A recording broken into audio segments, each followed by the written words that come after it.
Tapi pada umumnya namanya pengacara nggak mau kasus itu berhenti, maunya bablas. Karena ada dua, satu dia berharap dapat uang atau uang jalan. Kedua, dia berharap dapat nama kalau dia menang. Kalau maklar kasus, maunya itu selesai jangan sampai sidang. Kalau maklar kasus maunya berhenti saat ditangkap. Tangkap, jemput, pulang. Kenapa? Kalau pengacara itu dapat duitnya dari uang jalan, kudu sampai sidang selesai. Kalau maklar kasus kan nggak bisa sidang, nggak dapat apa-apa. Kalau sidang kan. Hai, kemana aja? Kok sekarang baru komen? Macam mana bos-bos kita ini? Gaspol, gubrak, oh lala bebe.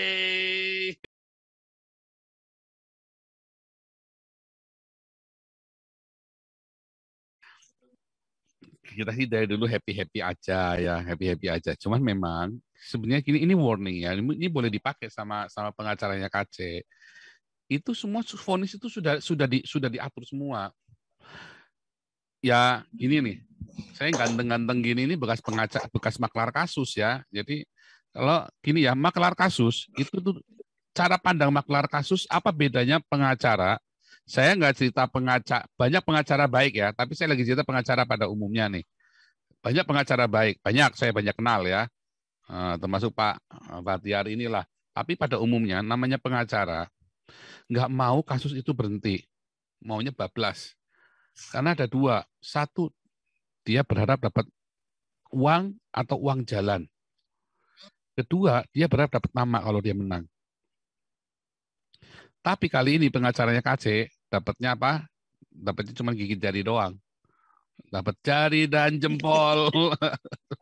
Itu ya ada lagunya kan. Lagunya dapatnya jari dan jari, nggak dapat apa-apa. Cuma gigit jari doang.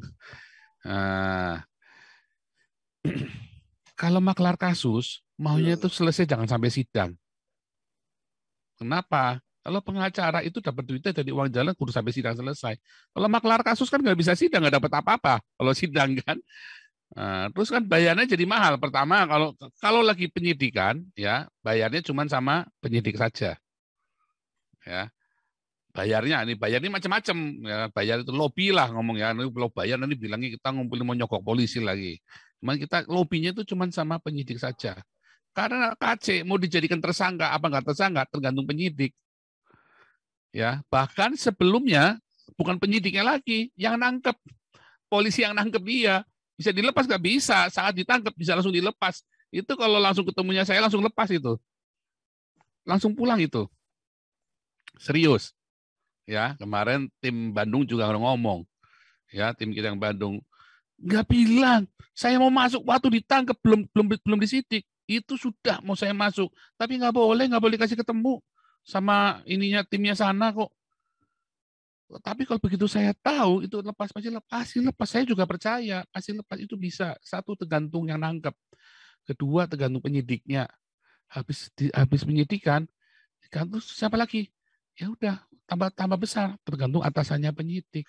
Udah gitu tergantung jaksanya lagi. Udah gitu tergantung atasannya. Sekarang tergantung hakimnya panjang tambah panjang. Kalau maklar kasus maunya berhenti saat ditangkap, jemput pulang. Itu paling sip. Jadi maklar kasus. Biayanya nggak mahal. Untungnya lebih banyak. Serius. Saya pernah ngerjain maklar kasus untuk 400 juta loh. Untungnya saja 400 juta. Ya, kasus tanah itu dulu saya ngerjainnya kasus tanah. Untungnya saja 400 juta. Ya, happy ending. Win-win itu paling enak win-win supaya jangan ada resiko di belakang. Win-win. Ya di agraria, di ini semua. Kita tanyain semua. Oke, kumpulin jadi satu makan bareng-bareng. Oke, korban bagaimana? Daripada nggak dapat apa-apa, kan kita bikin daripada nggak dapat apa-apa, ya udah jadilah. Daripada dia hangus 10 miliar kan mendingan bayar saya 400 juta kan, tambah biaya-biaya macam-macam. Ya kan, pokoknya sekian habis sekian. Kalau sampai sidang, saya nggak dapat apa-apa, bisa dapat cuma 10 juta udah bagus. Tapi karena nggak sidang, 400 jutanya saya telan sendiri semua. Karena nggak sampai sidang, cuma sampai polisi doang. Ya kan? Penyidik aja belum sampai ke atasannya. Ya kan? Dapat 400 juta. Daripada nggak dapat apa-apa, dengan tak kasih 50 yang punya tanah, yang korbannya, kamu tak kasih 200 juta ya, 400 juta kan di saya, harusnya kan sampai sidang. Udah kita jaga-jaga, tapi nggak perlu sampai sidang. Itu, gitu loh.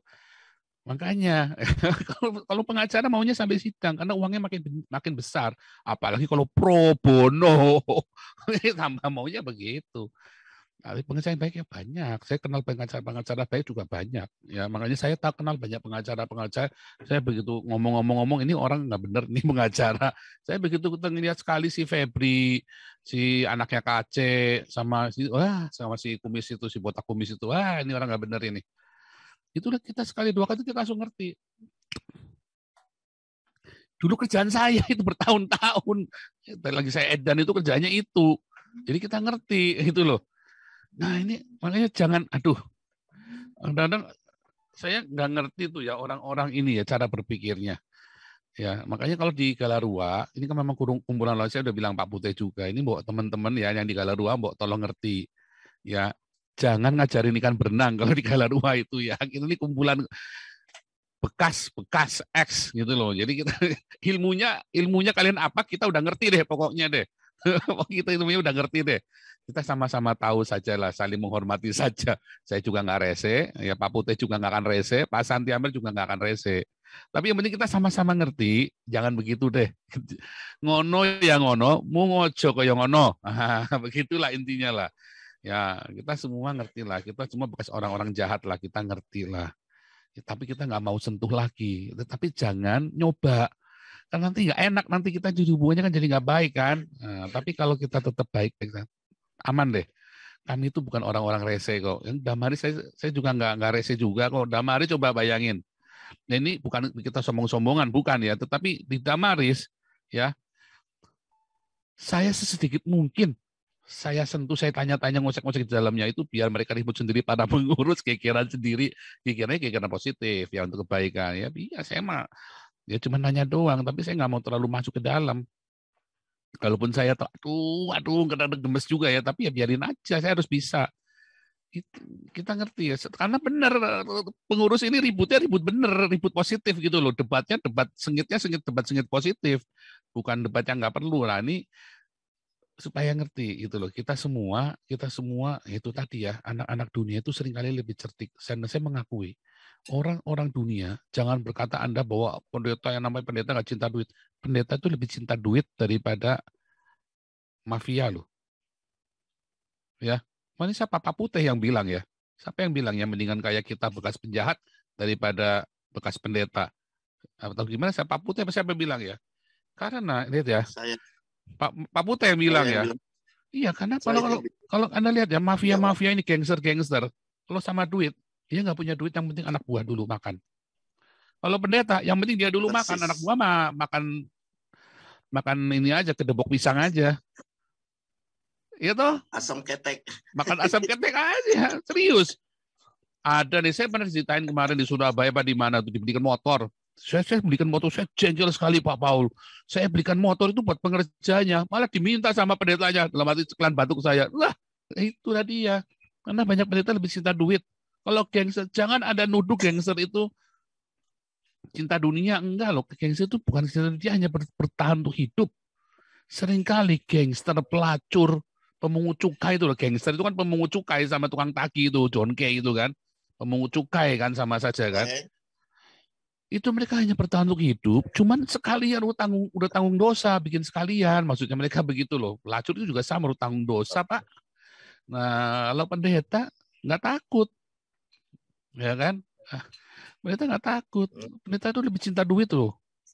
Pendeta itu lebih cinta duit daripada gangster loh, serius. Anda hati-hati loh sama pendeta. Makanya saya nggak mau dipanggil pendeta.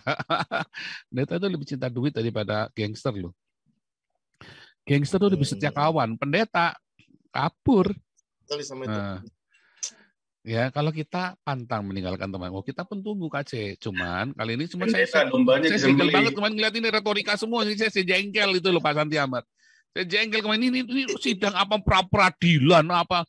Dari kemarin diajak selamatkan, keluarkan, bawa ke Jerman. Pak Putih sudah sampai babak belur kemarin, sampai ngamuk-ngamuk Pak Putih udah, aduh ini goblok bener ini dalam hati. Iya Pak, sabar Pak. Bodoh bener itu loh pengacaranya ini loh. Ya karena memang niatnya memang bukan mau ngelepasin KC kok. Memang mau sandiwara doang, pengacara ini bukan mau ngelepasin KC kok. Niatnya mau cari duit, mau ngumpulin duit tuh pengacaranya. Either ngamen kemana-mana duit, tapi kan udah nggak bisa, udah kebongkar semua. Sekarang mau apa ya? Udah bingung sekarang. Kadang mau pengadilan di Ciamis sekali jalan keluar 10 juta. Ya kamu jalannya 10 juta. Kalau maklar kasus nggak perlu keluar juta. Jakarta Ciamis sebenarnya cuma 500.000 udah nyampe. Nah, kalau kamu 10 juta. Ya kan? Nah, artinya apa ya? Memang dasarnya udah hatinya udah nggak benar. Gitu Pak Susu. Nah, lanjut dulu nih ya. Nah, tapi tadi itu benar ya. Oh, tulisan tangan. Nah, tambah lagi saya tambahin lah. Itu kemarin tulisan tangan itu memang tulisan orang labil. Ya, itu saya kasih ke seorang profesor yang ahli tulisan tangan gramofologi. Ya, itu memang ahli orang labil. Ya tadi benar. Jadi beralasan juga kalau tulisan orang banyak juga bisa. Karena itu memang tulisannya orang labil banget. Orangnya lagi labil. Terima kasih. Anda telah menyimak video ini sampai selesai. Silahkan tuliskan masukan atau pengalaman Anda sesuai tema video yang kami sajikan. Kami berharap masukan Anda bisa memberi edukasi sebagai bahan pertimbangan untuk membangun pola pikir positif. Kepedulian Anda sangat bermanfaat membangun generasi dalam menyikapi narasi atau sumber berita. Terima kasih. Dan salam damai untuk Indonesia bersama Reaksi Nusantara.